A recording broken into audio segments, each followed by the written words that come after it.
ऐसा कैसे हो सकता है कि एक मुसलमान दूसरे मुसलमान से ना लड़े? अरे भाई हकीकत है, गली के 4 मुसलमान दूसरे मुसलमान से चिढ़ेंगे बिना किसी वजह। अपने मोहल्ले में ही देख लीजिए, आप जहां भी देख रहे हो इस वीडियो को, आपसे हसद करने वाला सबसे ज्यादा आपका मुसलमान भाई होगा। जरा सी कामयाबी देखी नहीं, चिढ़ना शुरू, जलन शुरू। ये मुसलमानों में खासियत है भाई, आज के मुसलमानों में खासियत है। सारा गुस्सा मुसलमान पे निकलेगा, लड़ने के लिए बदमाशी मुसलमान को दिखाएंगे। जब सामने से तीसरा कोई आएगा तो बिल में भाग जाएंगे। सच्चाई है। अब अपने आसपास देख लीजिए, आप भी इस चीज का शिकार होंगे। एक लंबे समय के बाद तमाम अरब देश एकजुट हुए गाजा के मामले में। हमास का सबने बाइकआउट किया। हमास किसके लिए लड़ रहा था, उसकी डिमांड क्या थी? मैं यहां कुछ एक्सप्लेन नहीं कर रहा हूं, बस आपका दिमाग वहां लेके जा रहा हूं कि सोचिए हमास किसके लिए लड़ रहा था। ठीक, अब कतर बीच में कूदा। कतर ने रिस्क लिया। एक तो इजराइल ने अटैक भी किया, वो बेचारा कतर चीजों को समेटने की कोशिश कर रहा था। एक अकेले कतर ने रिस्क लिया और हमास को अपने मुल्क में रहने दिया कि अगर यहां होगा तो बातचीत आराम से होगी। बहरहाल डील हो गई। अब जब डील हो गई तो आपका प्यारा मोहम्मद बिन सलमान और यूएई, ये चंद अरब देश, सऊदी अरब, बहरीन और यूएई, मेन है इसमें सऊदी अरब, इसने वार्न किया है पूरी दुनिया को, खासकर मिडिल ईस्ट को, कि कतर खतरा बन रहा है। कतर इस डील में बहुत ज्यादा इन्वॉल्व है। कतर हमास को गाजा से निकलने के लिए नहीं कह रहा है। कतर चाहता है कि हमास गजा में रुक जाए। कतर, ये इल्जाम है सऊदी अरब के, इन चंद अरब देशों के। कतर गाजा के अंदर से हमास को निकालना नहीं चाहता, हथियार डलवाना नहीं चाहता। और सिर्फ कतर पर इल्जाम नहीं, तुर्की पर भी लगा। तुर्की पर भी सेम इल्जाम है कि कतर और तुर्की दोनों ही हमास के साथ हार्ड नहीं है, फ्लेक्सिबल हैं। और अंदर ही अंदर वो एक तरह से ये बताने की कोशिश की गई है अरब के द्वारा कि भाई ये हमास के लिए नरम है और हमास को ये रहने देंगे जो इलाके के लिए और भविष्य के लिए और इजराइल की सिक्योरिटी के लिए खतरा होगा। ये है आपका मोहम्मद बिन सलमान, सो कॉल्ड मुसलमानों का रहनुमा। ये है औकात। ये हमारे अरब देशों का हाल है। तुर्की ईरान के खिलाफ नेटो में जहर उगल रहा है, इधर तुर्की के खिलाफ, कतर के खिलाफ यूएई, बहरीन, सऊदी अरब बोल रहे हैं। कहीं तो ये एक नहीं होते किसी एक मुद्दे पर। अब भैया अपने घर से देख लो, वो तो फिर भी नेतागिरी में है वो तमाम देश। हमारे यहाँ आपस में देख लो, बनती नहीं किसी की। किसी को कुछ कह दो, भाई मैं हूं, मैं अपने घर से देखूं, जिनसे मेरी मतलब आई कांटेक्ट नहीं होता, उनके भी पिछवाड़े में आग लगी रहती है। कभी कभी ऐसा लगता है कि ज़बरदस्ती मुझसे मेरे ही मतलब मुसलमान नामी पंगा लेते हैं। ज़बरदस्ती जा रहा हूँ कहीं, आ रहा हूँ कहीं, तो पंगे लेने की कोशिश करते हैं। ये है, चीज़ें हैं हमारे यहाँ। कोई मुसलमान लड़की हो या मुसलमान लड़का हो, गुर्बत में जी रहा हो, एक लंबा समय मुसीबत से काटा हो, स्ट्रगल किया हो, और अचानक से अल्लाह जब उसका हाथ थाम ले या उसको कामयाब कर दे, तो पूरा मोहल्ला ऐसा लगता है कि आग के गोले पे बैठा है। हमारे बारे में झांट कुछ नहीं जानता, ज्ञान इतना पेलेगा कि अरे बाप रे, पता नहीं। अरे भाई तुम्हें इतना कुछ पता है तो तुम भी कर लेते, तुम भी कुछ बहुत कुछ कर सकते थे।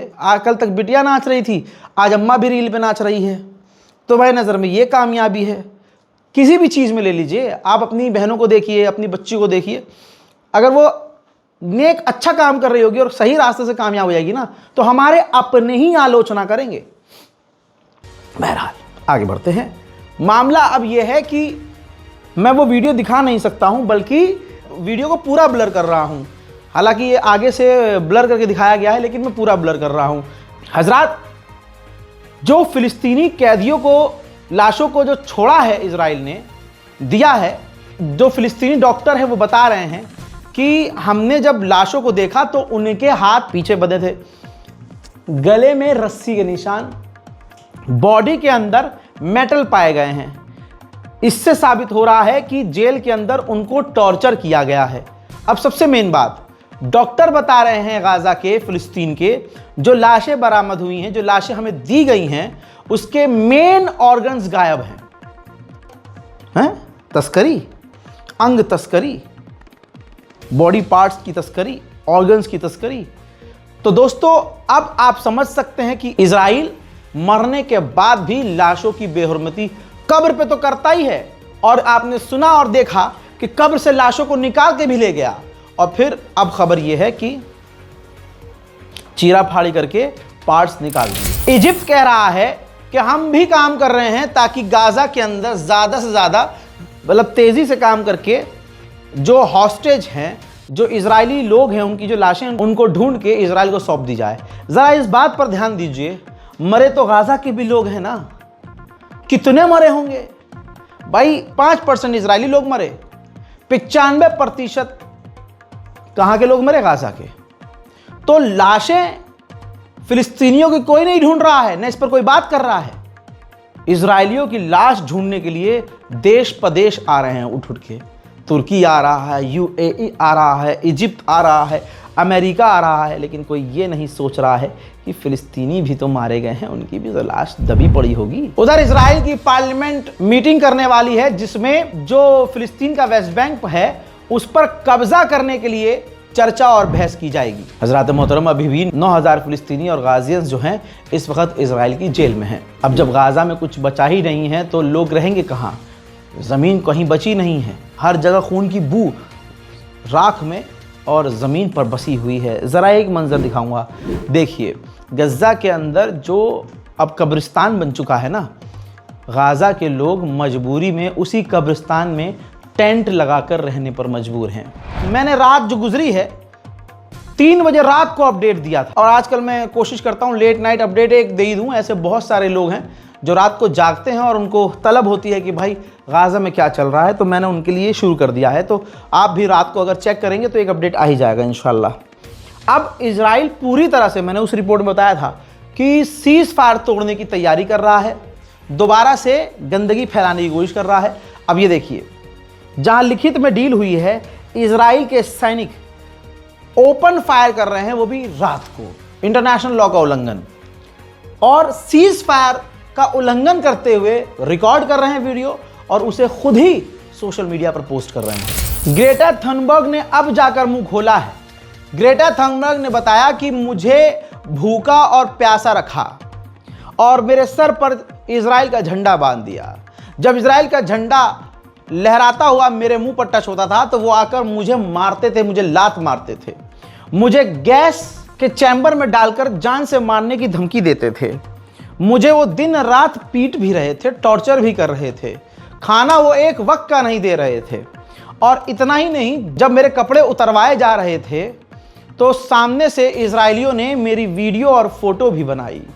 हजरात, ये इंटरनेशनल लेवल की जो ग्रेटा थनबर्ग एक्टिविस्ट हैं, जब ये उनके साथ हो गया तो इजराइल आम लोगों के साथ क्या करता होगा। उधर जब ग्रेटा थनबर्ग का बाद में बैग लौटाया गया है तो ज़रा इन तस्वीरों पर ध्यान दीजिएगा। जो बैग की है, रेड कलर का बैग है, ग्रेटा नाम लिखा हुआ है इजरायलियों ने उस बैग पे, और पूरे बैग पर गालियां और गंदी गंदी बातें ग्रेटा के लिए लिखी हुई हैं। जो नाली की गंदगी भारत के अंदर है, संतरा समाज जो इजराइल को सपोर्ट करता है सिर्फ इसलिए क्योंकि वो फिलिस्तीनियों को, मुसलमानों को मारता है। मैं बता दूं, इनके मुंह में खतरनाक चीज डाल के ना उनको सांस भी नहीं लेने देगा इजराइल। कभी भी इजराइल इनको गू के आगे कुछ नहीं समझता। सोशल मीडिया पर चेक कर लीजिए इजरायली लोग इनको क्या कहते हैं। अब सुनिए, इजराइल अपनों के साथ क्या करता है, इनका क्या करेगा। इजराइल किसी का सगा नहीं। एक इजरायली ही लड़की फोटो जर्नलिस्ट फ्लोटिला में जाकर शामिल हो गई। अब जब वो गिरफ्तार हुई तो उसका बयान यह आता है रिलीज होने के बाद जिसकी हालत खराब है, बताती है कि मुझे लोहे की रॉड से बांधकर लटका दिया गया, मेरे पेट, मुंह, कमर पर मारा करते थे, मेरी सांस रोकने के लिए वो मेरे मुंह पर बैठ जाया करते थे। ये किसी और के साथ नहीं, इजरायली लड़की के साथ हुआ है। बयान सुनना चाहेंगे? सुनिए। I was hung from the metal shackles on my wrists and ankles and beaten in the stomach, back, face, ear, and skull by a group of men and women guards, one of whom sat on my neck and face, blocking my airways. Many comrades, understandably, do not want their identity made public when recounting this treatment. During the evening, the men were tormented by guards with attack dogs and guns. The women were threatened with pepper spray. Our cell was awoken with threats of rape.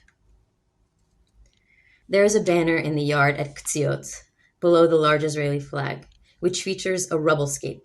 On the banner is written in... उधर Hamas लगातार जो फिलिस्तीन गज्जा के गद्दार हैं उनको वो publicly कत्ल कर रहा है।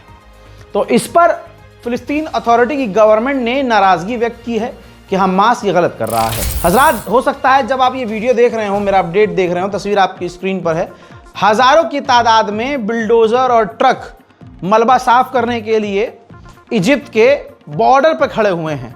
हो सकता है जब आप ये वीडियो देख रहे हो, इंशाल्लाह इस वक्त गाजा के अंदर ये ट्रक पहुंच चुके होंगे। अब फिलिस्तीन के वेस्ट बैंक में इजराइल का वही सब कुछ जारी है। रेल के दौरान एक 11 साल के फिलिस्तीनी बच्चे को इजरायली फौजियों ने कत्ल कर दिया। वहीं वेस्ट बैंक में खुल्लम खुल्ला हो रहा है। वेस्ट बैंक में फिलिस्तीनियों के मकानों को तोड़ा जा रहा है।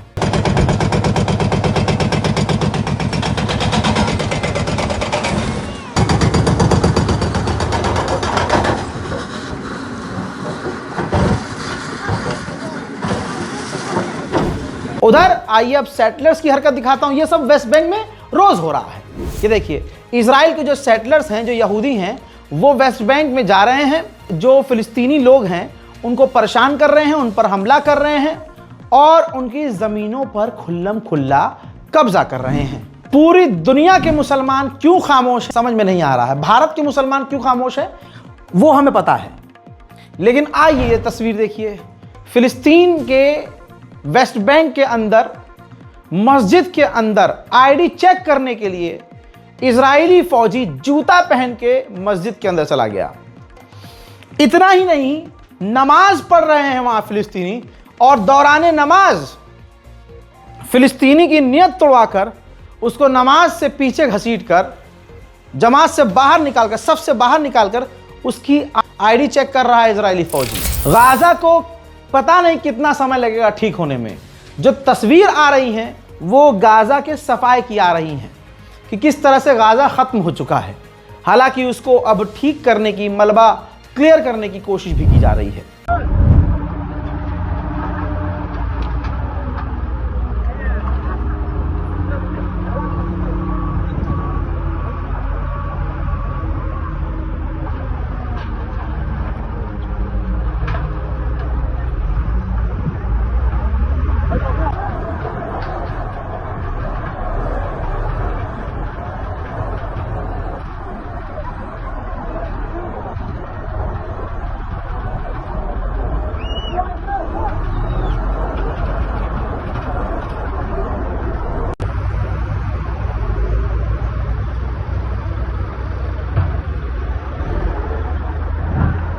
फिलिस्तीन अथॉरिटी के प्रधानमंत्री ने कहा है कि 67 बिलियन डॉलर खर्चा होगा, 5 साल लगेंगे और तमाम अरब देश मिलकर चंदा करेंगे, पैसा इकट्ठा करेंगे और गाजा को बनाएंगे। कोलंबिया के प्रेसिडेंट ने बहुत अच्छी बात कही। उन्होंने कहा कि ड्रग कार्टेल से, गुंडा मवालियों से जो सोना चांदी हम रिकवर करेंगे, या जो पैसा हम रिकवर करेंगे वो सब इकट्ठा करके हम गाजा को देंगे ताकि गाजा को दोबारा बनाया जा सके। इटली के अंदर मैच हुआ, फुटबॉल मैच, इजराइल और इटली का। इजराइल कुत्ते की तरह हार गया। अब इजराइल ने हारने के बाद अपना रोना शुरू कर दिया और इल्ज़ाम लगाया कि जब हमारी टीम हार गई तो इटली के फुटबॉलर्स यानी प्लेयर्स ने हमारे प्लेयर्स को गालियां बकी। साउथ अफ्रीका ने कहा है कि भले ही सीज फायर हो गया हो, लेकिन आईसीसी के अंदर हमने जो केस दर्ज किया है इजराइल के खिलाफ वो केस चलता रहेगा। एक बेहतरीन तस्वीर आई है, अल्लाह का शुक्र जितना अदा करिए वो कम है। गाज़ा के अंदर तस्वीर देखिए, गाज़ा के अंदर कुछ कुछ इलाकों में अब तंबू लगाए जा रहे हैं, जुगाड़ करके कैसे भी करके वहाँ मार्केट नॉर्मलाइज किया जा रहा है, ज़िंदगी को पटरी पर लाने की कोशिश की जा रही है। दुआ की अपील है, मैं फिर से पूरी दुनिया से अपील करूँगा कि अभी भी आपकी दुआ चाहिए, दुआ करते रहिए ताकि गाज़ा में लोग उस ट्रॉमा से बाहर निकलें और उनकी ज़िंदगी नॉर्मल हो जाए। अब गाज़ा के अंदर बहुत सारे ग्रुप बन चुके हैं, मतलब गुंडा राज है ही अब वहाँ पूरा। अब एक संगठन है, आपकी स्क्रीन पे देखिए, ये अलग है ग्रुप, एक और ग्रुप पैदा हुआ है। ये हमास को धमकी दे रहा है कि हमारे इलाके, जिन इलाकों पर हमारा कब्जा है, हमास वहाँ से दूर रहे। उधर सऊदी अरब को सबसे बड़ी धमकी यमन के हुथीज ने दी है। यमन के हुथीज ने कहा कि अगर सऊदी अरब ने हम पर हमला किया, यमन के हुथीज पर हमला किया, या फिर कोई और आड़ी टेढ़ी हरकत करी या अपनी जमीन का इस्तेमाल हम पर हमला करने के लिए होने दिया, तो सऊदी अरब बिन सलमान ये बात याद रखे, हम उसके नियोम प्रोजेक्ट पर और उसके अरामको जो तेल की सबसे बड़ी कंपनी है, हम उस पर हमला कर देंगे। मिडिल ईस्ट स्पेशल रिपोर्ट में फिलहाल के लिए इतना ही। चैनल को सब्सक्राइब कीजिए, वीडियो को शेयर कीजिए, दुआओं में याद रखिए। जय हिंद।